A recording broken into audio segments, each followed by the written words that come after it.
సత్యం వద ధర్మం చర న్యాయం అంటరానితనం స్వేచ్ఛ కారాగారం పోనీయండి పాతలోకం చావనివ్వండి అన్నారు మహాకవి శ్రీశ్రీ. కేంద్ర ప్రభుత్వం భావ ప్రకటన స్వేచ్ఛకు సంఖ్యలు వేసేందుకు సిద్ధమవుతుందా? మొన్న మార్చి 30న కేంద్ర ప్రభుత్వం ఐటీ రూల్స్ అమెండ్మెంట్ 2026 చట్టానికి కీలక సవరణలు ప్రతిపాదించింది. నేటిదాకా వార్తా సంస్థలకు వెబ్సైట్లకే పరిమితమైన ఆంక్షలు నిబంధనలు ఇప్పుడు వ్యక్తులకు వర్తింపచేయాలని బిల్లులో ప్రతిపాదనలు చేసింది.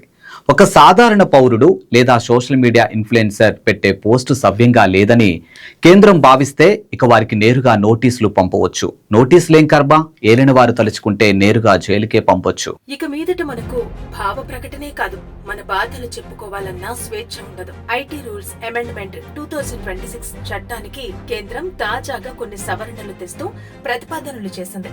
ఈ బిల్లులో ప్రతిపాదించే నియమ నిబంధనలపై పౌరులు ఈ నెల 14వ తేదీ వరకు తమ అభిప్రాయాలను తెలుపవచ్చని కేంద్రం స్పష్టం చేసింది. ఒకవేళ ఈ సవరణలు పార్లమెంటు ఆమోదం పొందితే జరిగే పరిణామాలే ఆందోళన కలిగిస్తున్నాయి. సమాచార ప్రసార మంత్రిత్వ శాఖ నేరుగా సోషల్ మీడియా వేదికలైన యూట్యూబ్, ఎక్స్, ఫేస్బుక్ లకు ఆదేశాలిస్తుంది.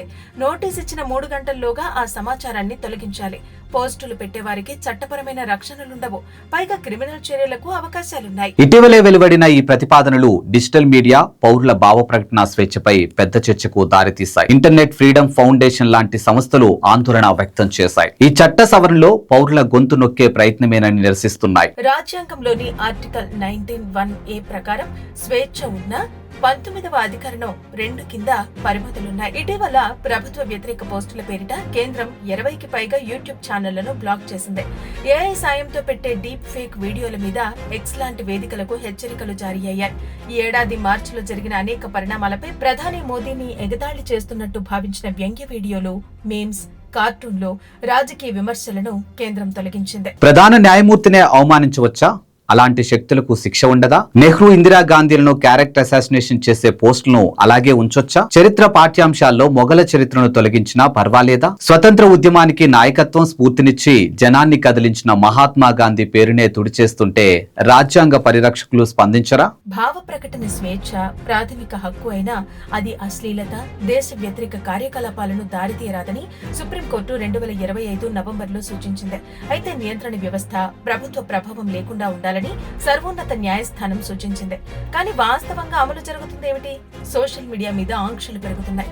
ఓటర్ల జాబితా సవరణలు, రాజ్యాంగ వ్యవస్థలని నిర్వీర్యం చేసే ప్రయత్నాలు జరుగుతుంటే పరిరక్షించేవారెవరు? సత్యం వద ధర్మం చర అని ఎవరన్నా విమర్శగా స్వీకరించాలి తప్ప సహనం కోల్పోయి పాసిస్టులా వ్యవహరిస్తే ఎలా?